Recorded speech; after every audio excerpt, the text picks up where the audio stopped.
Σε αυτό το μάθημα θα μελετήσουμε τις δυνάμεις. Οι άνθρωποι ασχολήθηκαν με τις δυνάμεις από τα αρχαία χρόνια και αυτό φαίνεται από τον πάπυρο του Reed, ένα αρχαίο μαθηματικό αιγυπτιακό χειρόγραφο, στο οποίο υπάρχουν διάφορα προβλήματα. Ένα από αυτά θα μελετήσουμε τώρα. Σε καθένα από 7 σπίτια ζουν 7 γάτες. Κάθε γάτα τρώει 7 ποντικούς. Κάθε ποντικός τρώει 7 στάχια.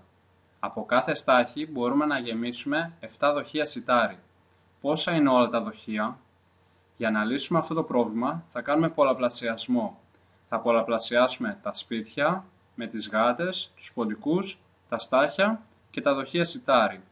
Άρα έχουμε έναν πολλαπλασιασμό 7 που είναι τα σπίτια, επί 7 οι γάτες, επί 7 οι ποντικοί, επί 7 τα στάχια, επί 7 τα δοχεία σιτάρι.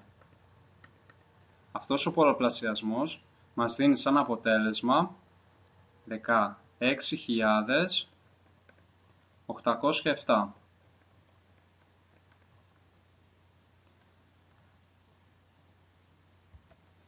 Τώρα, πώς μπορούμε να γράψουμε αυτόν τον πολλαπλασιασμό πιο εύκολα?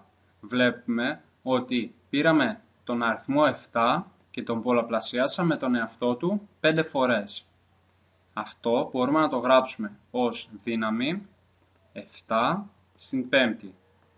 Αυτή η δύναμη μας λέει ότι θα πάρουμε τον αριθμό 7 και θα τον πολλαπλασιάσουμε με τον εαυτό του, όπως κάναμε εδώ. Βλέπουμε ότι τον πολλαπλασιάζουμε συνεχώς τον ίδιο αριθμό, τον αριθμό 7, 5 φορές. 1, 2, 3, 4, 5. Και μας δίνει αυτό το αποτέλεσμα. Άρα ο αριθμός 7 στην πέμπτη έχει σαν αποτέλεσμα 16.807.